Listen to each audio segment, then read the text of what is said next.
പ്രശാന്തേട്ടാ, വാര്യംകുന്നൻ ആരാധകർക്ക് ഇപ്പോൾ ആഘോഷരാവാണ്. കാരണം ഗുജറാത്ത് കലോത്സവവുമായി ബന്ധപ്പെട്ട ഒരു സിനിമ വന്നിട്ടുണ്ടല്ലോ, എമ്പുരാൻ.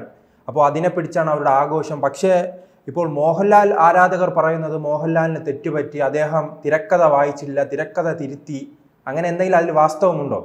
ഒരു വാസ്തവമില്ല. അങ്ങനെ തിരക്കഥ വായിച്ചു നോക്കാതെ ഒരു സൂപ്പർ സ്റ്റാർ മോഹൻലാലിനെ പോലെ ഒരാൾ ഒരു സിനിമ ചെയ്യും, മമ്മൂട്ടിയെ പോലെ ഒരാൾ ഒരു സിനിമ ചെയ്യും, എനിക്ക് തോന്നുന്നില്ല. മമ്മൂട്ടി, മോഹൻലാൽ, സുരേഷ് ഗോപി തുടങ്ങിയവരെല്ലാം ആദ്യം കഥയൊന്ന് കേൾക്കും, ശരി ഞാൻ വരാം, അഭിനയിക്കാം, ഒരു അഡ്വാൻസ് ചെയ്യും, കരാറിൽ ഒപ്പിടും. പിന്നീട് അവർ പറയും തിരക്കഥ തരണം, വായിച്ചു നോക്കണം. അത് മോഹൻലാലിനും മമ്മൂട്ടിക്കും ഒക്കെ ആണെങ്കിൽ ആ തിരക്കഥ വായിക്കാൻ ഒരു സംവിധാനമുണ്ട്, ഒരു PA ഉണ്ട്. അവർക്കറിയാം മോഹൻലാലിൻ്റെ സ്വഭാവം എങ്ങനെയാണ്, മോഹൻലാലിന് ഈ ക്യാരക്ടർ എങ്ങനെ ചെയ്യാൻ സാധിക്കും തുടങ്ങിയ എല്ലാ കാര്യങ്ങളും അറിയുന്ന ഒരു ടീമാണ്. അതൊരു ടീമാണ്, കേവലം ഒരു വ്യക്തിയല്ല. അങ്ങനെ അദ്ദേഹത്തിൻ്റെ ഏറ്റവും അടുത്ത ആൾക്കാർ തിരക്കഥ വായിച്ച് ബോധ്യപ്പെട്ട് അദ്ദേഹത്തിന് കൃത്യമായിട്ട് പറഞ്ഞു കൊടുക്കും, ഇത് ഇങ്ങനെയൊക്കെയാണ്, ഇതിനകത്ത് നമ്മൾ ഈ പറയുന്നത് പോലത്തെ അല്ല, ചില വിഷയങ്ങളുണ്ട്. അപ്പോൾ അതിനനുസരിച്ച് മോഹൻലാൽ ഒരു നിലപാട് പറയും, ഒന്നുകിൽ തിരക്കഥ തിരുത്താൻ പറയും.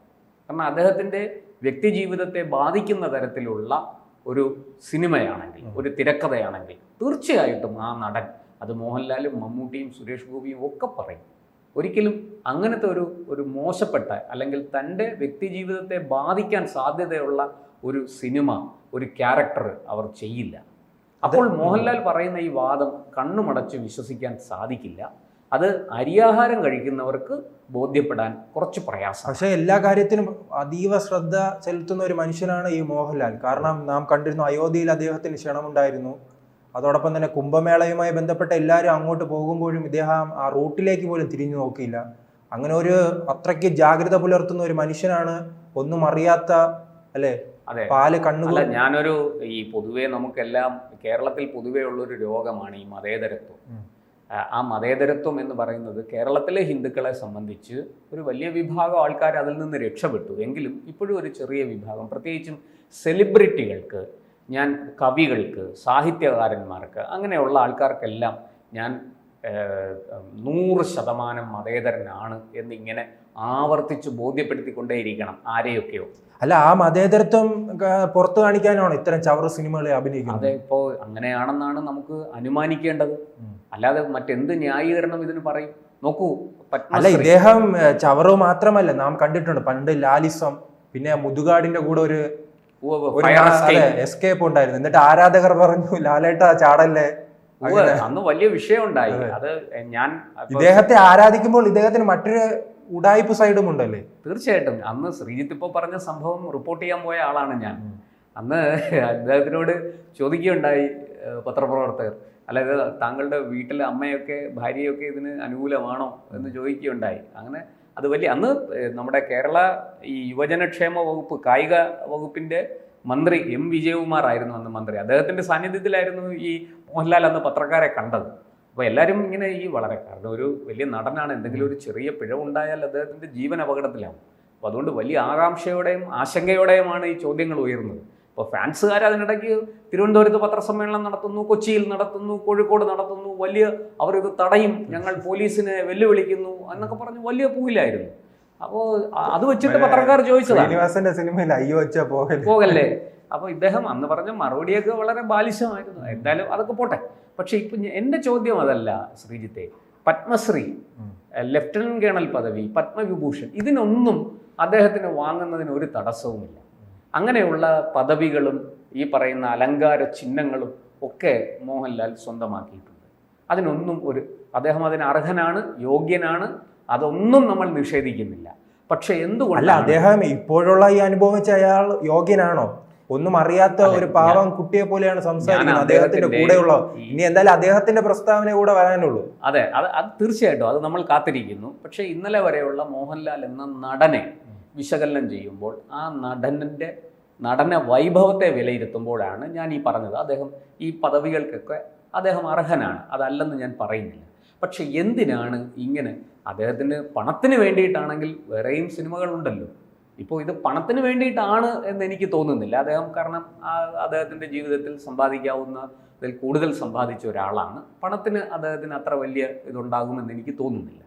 പക്ഷേ അതിൽ പണത്തിനുപരി സിനിമയെ ഒരു വലിയ വ്യവസായമാണ്, ഇതുകൊണ്ട് ഒരുപാട് പേര് ജീവിക്കുന്നതാണ്. അവരുടെ ജീവിതത്തെ ഒരിക്കലും നമ്മൾ അവരുടെ പാത്രത്തിലേക്ക്, ഭക്ഷണപാത്രത്തിലേക്ക് മണ്ണ് വാരിയിടരുത് എന്നൊക്കെ പറയുന്ന മോഹൻലാലിനെ നമ്മൾ കണ്ടവരാണ് മലയാളി. അങ്ങനെയുള്ള മോഹൻലാലിൻ്റെ വാക്കുകൾ കേട്ടവരാണ്. അങ്ങനെയുള്ളപ്പോൾ നമ്മൾ അതിന് വലിയ ഒരു പ്രാധാന്യമുണ്ടെന്ന് എനിക്ക് തോന്നുന്നില്ല. മറിച്ച് അദ്ദേഹം ഇത് ആരെ തൃപ്തിപ്പെടുത്താനാണ്? ആരെങ്കിലും അദ്ദേഹം ഭയപ്പെടുന്നുണ്ടോ? എനിക്ക് മനസ്സിലാകുന്നില്ല. ഈ പറയുന്നത് പോലെ ഇങ്ങനെ ഒരു മതേതരനാണ് ഞാൻ എന്ന് തെളിയിക്കാൻ അദ്ദേഹം എന്തിനാണ് ഇങ്ങനെ വെമ്പൽ കൊള്ളുന്നത്? ഇവിടെ സമൂഹ മാധ്യമങ്ങളിലെ ചോദ്യം ഇതാണ്, ഈ രായപ്പന് മുന്നിൽ താഴ്ന്നു കൊടുക്കാൻ ലാലേട്ടൻ എന്താ നട്ടലില്ലേ എന്നാണ് ചോദ്യങ്ങൾ. തീർച്ചയായിട്ടും അങ്ങനെ ചോദിക്കുന്നവരെ നമുക്ക് കുറ്റം പറയാൻ സാധിക്കില്ല. കാരണം ഈ പറഞ്ഞതുപോലെ മോഹൻലാൽ എന്ന നടനിൽ നിന്ന് മലയാളി പ്രതീക്ഷിക്കുന്ന ഒരു മിനിമം കാര്യങ്ങളുണ്ട്. അത് ഈ പറഞ്ഞതുപോലെ ഇപ്പോൾ രാഷ്ട്രീയമൊക്കെ നമുക്ക് വിടാം, അവർക്ക് ആർക്ക് വേണമെങ്കിലും അമിത്ഷായെയും മോഡിയെയും ഒക്കെ വിമർശിക്കാം. പക്ഷേ നമ്മുടെ സുപ്രീം കോടതി പറഞ്ഞ്, സുപ്രീം കോടതി ഒരു തീർപ്പ് കൽപ്പിച്ച്, സുപ്രീം കോടതിയിൽ നിന്നൊരു വിധി വന്ന് ഇയാൾ നിരപരാധിയാണ്, കുറ്റവാളിയല്ല, തെളിവുകളില്ല ഇദ്ദേഹത്തിനെതിരെ, ഇത് കെട്ടിച്ചമച്ച ആരോപണങ്ങളാണ്, വ്യാജ ആരോപണങ്ങളാണ് എന്നൊക്കെയുള്ള ഒന്നല്ല നിരവധി കേസുകൾ. ഞാൻ പറയുന്നത് ഇതിൽ ഏതെങ്കിലും ഒരു കേസിൽ അദ്ദേഹം പ്രതിയായിരുന്നെങ്കിൽ, അദ്ദേഹം തെറ്റ് ചെയ്തിരുന്നെങ്കിൽ തീർച്ചയായിട്ടും സുപ്രീം കോടതി നിയോഗിച്ച SITയും അതിൽ നിന്നൊന്നും മോദിയെയും അമിത്ഷായെയും ഒന്നും വിമുക്തരാക്കില്ല. അന്ന് ഭരിച്ചുകൊണ്ടിരുന്നത് കോൺഗ്രസ് ആണെന്ന് കൂടി നമ്മൾ ഓർക്കണം. കോൺഗ്രസിൻ്റെ ഭരണകാലത്താണ് ഇതൊക്കെ സംഭവിച്ചത്.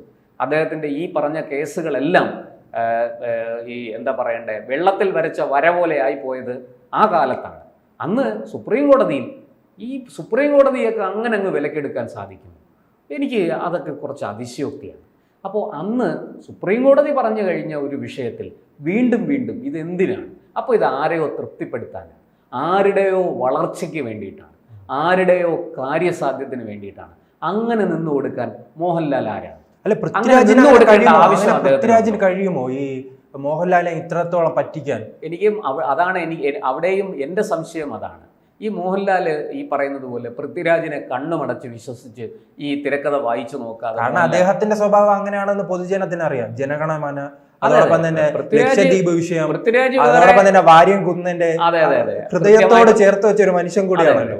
അതെ, മലബാർ ലഹളയിൽ കൊല്ലപ്പെട്ട, വംശഹത്യക്ക് വിധേയരായ അവിടുത്തെ ഹിന്ദു വിഭാഗത്തിനോട് യാതൊരു ദയയും ഇല്ലാത്ത, അല്ലെങ്കിൽ അവരുടെ ജീവത്യാഗത്തിനും അവരുടെ ചോരയ്ക്കും ഒരു വിലയും കൽപ്പിക്കാത്ത ആളാണ് നമ്മുടെ പൃഥ്വിരാജ്.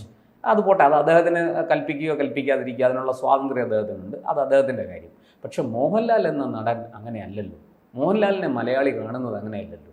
മോഹൻലാൽ എന്ന നടൻ എന്തുമാത്രം നല്ല കാര്യങ്ങൾ ചെയ്യുന്നു, അതൊക്കെ അർഹിക്കുന്ന ഗൗരവത്തിൽ കാണുകയും അദ്ദേഹത്തെ ആ ബഹുമാനവും സ്നേഹവും അദ്ദേഹത്തിന് കൊടുക്കുകയും ചെയ്യുന്ന ആൾക്കാരാണ് മലയാളി. പിന്നെ എന്തിനാണ് അദ്ദേഹം പോയി ഇങ്ങനെ ഒരു നാടകത്തിന് നിന്നുകൊടുത്തത്? എനിക്ക് ആ ചോദ്യത്തിനാണ് നമുക്ക് ഉത്തരം കിട്ടേണ്ടത്. അത് അദ്ദേഹത്തിൽ നിന്ന് വരേണ്ടതാണ്. അദ്ദേഹം അതിന് മറുപടി പറയേണ്ടത്. എന്തായാലും അദ്ദേഹത്തിന്റെ ഈ തീരുമാനം, അത് വെറുതെ ഈ തിരക്കഥ ഞാൻ വായിച്ചു നോക്കിയില്ല എന്നൊക്കെ പറഞ്ഞ് ഊളിയിടുന്ന ആ പതിവ് അത് ശരിയല്ല. അത് തീർച്ചയായിട്ടും അത് ഇതിനൊരു ഉത്തരവല്ല. തിരക്കഥ മാറ്റി അവസാന ഘട്ടത്തിൽ മാറ്റി എഴുതി തിരുത്തൽ വരുത്തി. ഇപ്പം പിന്നെ നമ്മുടെ മുരളി ഗോപിയുടെ തിരക്കഥ ഞാൻ തിരുത്തി എന്ന് ഇയാൾ പറയുന്നുണ്ട്, പൃഥ്വിരാജ് പറയുന്നുണ്ട്. തീർച്ചയായിട്ടും അത് നമുക്ക് വിശ്വസിക്കാം. പൃഥ്വിരാജ് അത് ഇതിനു മുമ്പ് തന്നെ, ഈ സിനിമ പുറത്തു വരുന്നതിന് മുമ്പ് തന്നെ ഞാൻ ഈ തിരക്കഥ തിരുത്തി എന്ന പൃഥ്വിരാജിൻ്റെ സ്റ്റേറ്റ്മെൻറ്റ് പുറത്തു വന്നതാണ്. നമ്മളത് മുഖവിലേക്ക് എടുക്കുന്നു. എങ്കിലും ഞാൻ പറയുന്നത് ഈ അടിസ്ഥാനപരമായിട്ട് ഈ വ്യാജ നിർമ്മിതി, ഈ വ്യാജ ബിംബനിർമ്മിതി, ഇത്തരത്തിലുള്ള ആരോപണങ്ങൾ എന്തിനാണ്? ഇതിനൊക്കെ ചെന്ന് നിന്നു കൊടുക്കാൻ മാത്രം പൃഥ്വിരാജ് മനഃപൂർവ്വം തന്നെ ഈ നമ്മുടെ ഈ ചലച്ചിത്ര മേഖലയിൽ തന്നെ മോഹൻലാലിനെ ഒരു തുടച്ചു നീക്കുന്ന ഒരു തീരുമാനമാണ് ഇതിന്റെ അവസാന ഘട്ടം പോയി നടന്നിരിക്കുന്നത്. കാരണം അദ്ദേഹത്തിന്റെ ആരാധകരെയാണ് ഏറ്റവും അധികം വേദനിപ്പിച്ചിരിക്കുന്നത്. അവർ ഇനി വരും സിനിമകളിൽ ഇതിന്റെ ഒരു വലിയ തിരിച്ചടി നൽകുക തന്നെ ഉറപ്പാണല്ലോ. അല്ല, ഈ ആരാധകർ മാത്രമല്ല, മോഹൻലാലിനെ സ്നേഹിക്കുന്ന ഈ മലയാളി പ്രേക്ഷകർ, മലയാളി അല്ലാത്ത പ്രേക്ഷകരുമുണ്ട്. നമ്മൾ തമിഴ്നാട്ടിൽ പോയാലും, ആന്ധ്രയിൽ ചെന്നാലും, കർണാടകത്തിൽ ചെന്നാലും, അതുപോലെ ഉത്തരേന്ത്യയിലും ഒക്കെ മോഹൻലാലിന് ആരാധകരുണ്ട്. ഇപ്പോൾ ഉദാഹരണത്തിന് മണിച്ചിത്രത്താഴ് എന്ന് പറഞ്ഞ സിനിമ ഹിന്ദിയിലേക്ക് റീമേക്ക് ചെയ്തിട്ടുണ്ട് പ്രിയദർശൻ. അതിൽ അന്ന് അഭിനയിച്ചത് മോഹൻലാൽ അഭിനയിച്ച ഡോക്ടർ സണ്ണിയുടെ റോള് ചെയ്തത് അക്ഷയ് കുമാറാണ്. പക്ഷേ ആ സിനിമ മോഹൻലാൽ ചെയ്യുമ്പോൾ കാണുന്ന അത്രയും ആവേശം മറ്റേ ചിത്രത്തിന് കിട്ടുന്നില്ല എന്നുള്ളതൊരു സത്യമാണ്. അപ്പം മോഹൻലാൽ എന്ന നടനെ, മഹാനടനെ, അങ്ങനെ തന്നെ നമ്മൾ പറയണം, ആ മഹാനടനെ ആ എന്താ പറയുക, ജീവിക്കുന്ന ഒരു ഒരു ഒരു കഥാപാത്രങ്ങളെ എപ്പോഴും അങ്ങേയറ്റം സൂക്ഷ്മതയോടെ ജാഗ്രതയോടെ തന്നിലേക്ക് ആവാഹിച്ച് സന്നിവേശിപ്പിച്ച് അത് തിരശ്ശീലയിൽ എത്തിക്കുന്ന ആ മഹാനടൻ ഇങ്ങനൊരു തെറ്റു പറ്റാൻ പാടുണ്ട്? അതാണ് ചോദ്യം. അതിന് മലയാളിക്ക് കൺവിൻസിംഗ് ആയ, മലയാളിയെ ബോധ്യപ്പെടുത്തുന്ന, മോഹൻലാലിനെ സ്നേഹിക്കുന്നവരെ ബോധ്യപ്പെടുത്തുന്ന ഒരു ഉത്തരമാണ് അദ്ദേഹം പറയേണ്ടത്. അല്ലാതെ എന്തെങ്കിലും ഇരുട്ടുകൊണ്ട് ഓട്ടയടയ്ക്കുന്ന മാതിരി എന്തെങ്കിലും പറഞ്ഞ് ഞാൻ സ്ക്രിപ്റ്റ് വായിച്ചില്ല, അബദ്ധം പറ്റിപ്പോയി, എന്നെ ചതിച്ചു, ഇതിനൊന്നും പ്രസക്തിയില്ല. അതൊന്നും മലയാളി വിശ്വസിക്കില്ല. അദ്ദേഹത്തെ സ്നേഹിക്കുന്നവർക്ക് അത് മതിയായൊരു ഉത്തരവുമല്ല. അദ്ദേഹം തീർച്ചയായിട്ടും വളരെ കൃത്യമായ ഒരു മറുപടി ഇക്കാര്യത്തിൽ പറയണം. ആരാണ് ഇതിൻ്റെ പുറകിൽ, ഈ ചതിയുടെ പുറകിൽ, അല്ലെങ്കിൽ ഇങ്ങനെ ഒരു നീക്കത്തിൻ്റെ പുറകിൽ ശരിക്കും ആരാണ് എന്ന് അദ്ദേഹം തുറന്നു പറയണം. അതാണ് മലയാളി ആഗ്രഹിക്കുന്നത്, അദ്ദേഹത്തെ സ്നേഹിക്കുന്നവർ ആഗ്രഹിക്കുന്നത്.